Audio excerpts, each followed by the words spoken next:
Just before stepping onto the bus, Harold kissed his sobbing wife goodbye, then waved to all of the nursing home residents who had interrupted their breakfast of prune juice, yogurt, and fruit to gather on the portico and either wish him well or tell him he was a damn fool for thinking he could tour the world with a bunch of young bucks in a heavy metal band.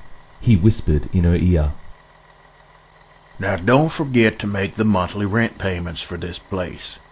I'll only be gone for 2 months, and I'll send you money from the road soon to supplement my Social Security. If all goes as planned, everything should be fine. You just have to remember to do it, or we're going to end up living with that ne'er-do-well son of yours in Florida, and that would literally be hell." Harold, this is so damn ridiculous. You quit your part-time job as the greeter at Walmart to go running off on this crazy fantasy of yours, and you're not even sure if you'll make enough money to cover the difference. What the hell am I supposed to do if we end up short? Ethel dug her fake nails into his arm. Relax. Damn. Everything is gonna be just fine, I promise. These guys have been selling out shows across the country. Everybody loves them. The guarantees are big, so this is a no-brainer. Besides, you know this is something I've wanted to do my whole life. Don't act surprised, darling. You were fine with me auditioning for Kentucky Idol. You didn't mind when I kept being voted through to the next episodes, but now that I've won, you have an issue with it. I don't understand.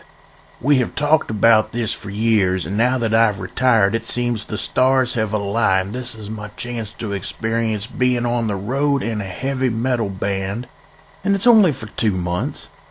Everything will be fine. It always is. Perching her hand on her forehead in an attempt to block out the glare of the early morning sun. The only thing that has no brain in here is you, Harold. It is one thing to go running around like a damn teenager, playing your guitar, hanging out with all the young biddies, but to quit a job on a whim for something without guaranteed weekly income? That's just something I can't wrap my head around. This is really fucking inconsiderate of you and flat out wrong. Harold stepped onto the bus. Darling, everything's gonna work out fine. You watch and see. Just don't order anything from Amazon or the Home Shopping Club for the next few weeks, and we'll be fine. Like I said, these guys are popular right now, and we are all getting an equal cut from these shows, so the money should not be an issue. I gotta go now, darling, but don't worry, it'll be just fine. Harold, you are so freaking stubborn and self-centered. Fine. Just get on that bus and leave me to figure out the finances. I'll manage somehow, even if I have to resort to selling my body to make up the difference. There are lots of oversexed, horny men in this place, and I'm sure I'll have no problem. The men in this place couldn't afford you, darling. I really have to go, and I promise I will send my share of the split back home so you don't end up catching crabs or some other venereal disease. I love you. I will call you soon. Harold boarded the bus and turned to wave as the door closed and began to slowly depart from Geezer Glen. Harold walked through the bus towards the bunks. Bottom left one is yours, old-timer. We didn't want you to break a hip or anything trying to get in the higher ones. Harold chuckled and tossed his black duffel bag into a small coffin-like bunk that would serve as his only private space for the next 7 or 8 weeks. He climbed in, smiling to himself, and dozed off to sleep. This is a moment I've been waiting for since I was in high school. Our band 10 Bags of Dirt was tearing up the tri-state circuit. 40 years ago, the 4 of us knew we were destined for greatness. Then the war began. Jimmy, Ty, and I were drafted, and Beezer disappeared almost overnight. There were whispers he had crossed the border into Canada, but no one ever heard from him again. War has a way of changing even the best laid plans, and for us it was no different. Ty, the drummer, came back with a case of PTSD, and the pounding of the skin sent him into a state of panic. Jimmy, the bass player, returned with a heroin habit that dictated his every move and compelled him to sell all his equipment to serve it. I returned, met Ethel, settled into a life of routine domesticity. Dream of playing in a band was tucked deep into the recesses of my brain. Hello, Cleveland! Harold was jolted awake. He wiped the sleep from his eye, grabbed his pill case, checked his phone to make sure he was selecting right day's dosage, shook the plethora of multicolored ones out, and quickly slugged them back. I sure hope these will quell my arthritis before a full day of load-in, sound checks, and press. He heard the others moving hurriedly around and realized this is what he had been waiting for. Now, the real work will begin.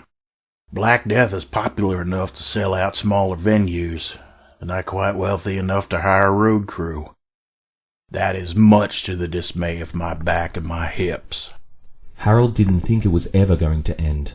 Unloading and moving those heavy black anvil cases, crawling on his hands and knees to hook up all of the cables, and making sure his guitar rig would sound the best was exhausting, and he still needed to run through what always seemed like an endless series of vocal exercises to relax his throat and warm up his vocal cords. On top of that, a case of nerves had set in that kept him running back and forth to the venue's restroom for most of the day. Can I really pull this off? Are the fans coming to hear the band? Are they solely interested in me, the old geezer, who against all odds won the Kentucky Idol and is now the temporary frontman of a popular death metal band? Take it easy, old-timer. This is what you fought so hard for in that television show. Now you have arrived. This is your 15 minutes of fame. Let's face it. We all know that the sellout crowd is here for you. So all you gotta do is get up there, perform like you did on TV, and enjoy every fucking minute of it. He was so nervous he was not able to eat a single bite of food. During chow time, he began pacing. Now you better get ready. 10 minutes to showtime. Harold looked out at the sold-out crowd of 1,500 screaming fans. He used the towel draped around his neck to wipe the sweat from his face. The crowd was getting louder, chanting his name in unison. They were holding up lighters that from his view gave the illusion of 1,000 stars in space. The rest of the band had left him to bask in the moment. Unfucking real. This is unreal. If only Ty, Jimmy, and Beezer could see me now. He closed his eyes and felt a chill run through him, goosebumps rippling across his flesh.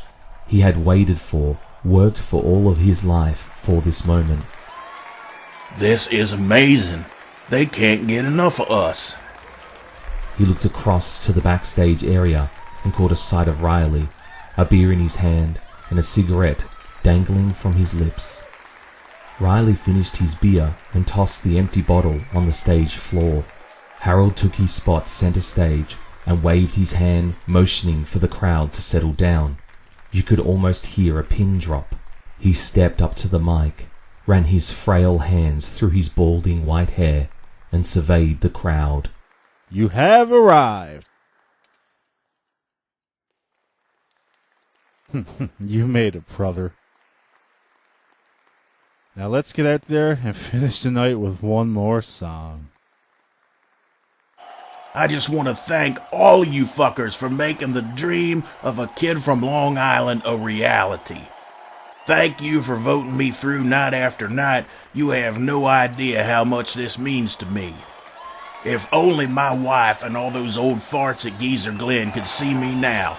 I love you guys. Without y'all, this would have never been possible. Thanks from the bottom of my heart. This one's for you. The roar of 1,500 people was deafening. He stepped back from the mic and lifted his outstretched hands, encouraging the crowd to sustain their praise. Y'all about the craziest motherfuckers I have ever seen. I want someone to turn on the house lights so I can see each one of you crazy fucks. This is amazing! They can't get enough of us! Once again, the band launched into their new single, Flies. The energy on the stage was palpable. The band sounded great, and the crowd was responding to the electricity.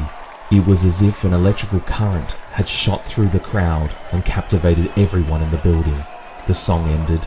The lights went out and the band members made their way stage left, where Elliot, the tour manager, was waiting. They were each handed white hooded towels that they draped over themselves as they made their way down the ramp towards the dressing room. Elliot, the tour manager, followed quickly behind them. That was one hell of a show, guys. Give us a few minutes, would you please? The band will be out to meet y'all in a few minutes. Let's give them a chance to settle down, okay? I think you guys were incredible. The crowd loved you. The press loved you. I think it was an all-around success. But before you guys get involved with the press and the women, I need to tell you, call time is in 2 hours, and then we pull an all-nighter to Virginia. Don't make me have to chase you down now. 2 hours and on the bus, you hear me? Okay, that being said, here's the deal. The press and a few fans would like to do a meet and greet with the band. I would appreciate it if y'all could at least make an appearance, answer a few questions, sign a few autographs, that kind of shit. You don't need to stay long. Just pop in. After that, I have a few things set up I think you will like. The room 2 doors down has all the booze and food you could ever want courtesy of the local radio station. They even have some of those little energy drinks in the bullet shit cans that you guys really like. Enough said. Go have fun. Y'all deserve it. Well, might as well get this over with. Tonight seriously kicked my ass, and it's gonna take a lot for me to recover from it. They entered the room and were greeted by a thunderous applause. Flashbulbs created a strobe effect as people tried to jostle closer to the band to take their picture. Elliot waved them in. He had set up a table with 4 chairs at the front of the room, and the band members quickly sat down to field questions from the magazines and papers. Most of the questions, however, were directed at Harold, the senior citizen, winner of the Kentucky Idol, who had become somewhat of a national phenomenon. As the press conference came to a close, Harold realized the other band members had disappeared while he was endlessly chatting about his experiences on the reality television show, what it felt like to be on stage tonight, and how it felt to be a senior in a predominantly younger music scene. These guys don't have a care in the world. They'll most likely be doing this same thing night after night through this whole 2-month tour. He walked down the hall to the reception area to meet up with the guys and stood in the doorway where he found them smoking and drinking, surrounded by young, good-looking women, and he felt the first pangs of guilt. Ethel, I really miss you. I really need to tell you what's been happening to me. Damn, what could I say? If you knew that the cancer was back and more aggressive than ever, and that this time on Earth was limited, you would be crushed. What's more, you'd be hurt beyond belief that I had opted to squander what little time remained chasing after this silly childhood dream of playing in a heavy metal band, instead of spending what I had left with you and in the life we've created. I'm gonna break the news to you from the road. You don't just tell someone you've been with for 40 years that you're approaching the final curtain call. Not over the phone. This is all a great big damn mistake. I'm gonna be forgotten, just like every other icon of popular culture who fades into memory and then oblivion. All it's gonna take is the newest boy band craze to sweep into the mainstream consciousness. Morning talk shows will discuss my life with callers from around the country. Then almost overnight, I'll just be a memory. New artists come along, captivate the minds of America, and become the water cooler topic. They'll switch from coverage of me to the newest reality show about some damn group of teenagers turned loose on the Mall of America. Cameras strapped to their pocketbooks, and the world gonna look on from their couches and just distracted a little bit every night. This girl with the pink hair and the pierced nose gonna purchase the Wonder Bra or the sports bra? Or will she be ejected from the mall because she was seen by millions of Americans looking for bargains on the clearance rack of Victoria's Secrets? Tune in next week and you're gonna find out. Another star will be born overnight. and I will have been forgotten, like so many others before me. It's too late to call Ethel. I'd love to call and tell her I'm sorry, and I love her and miss her. Good night, my love. I miss you and the life we have there, Geezer Glen.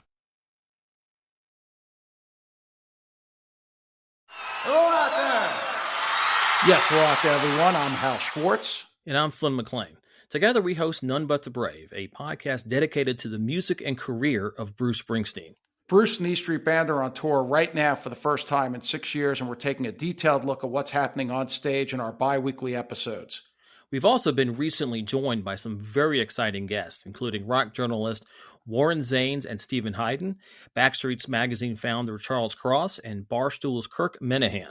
If you're a diehard Springsteen fan, this is the show for you. So please subscribe to None But the Brave on your favorite podcasting platform, and we hope to see you further on up the road. Thank you so much. We'll be seeing you.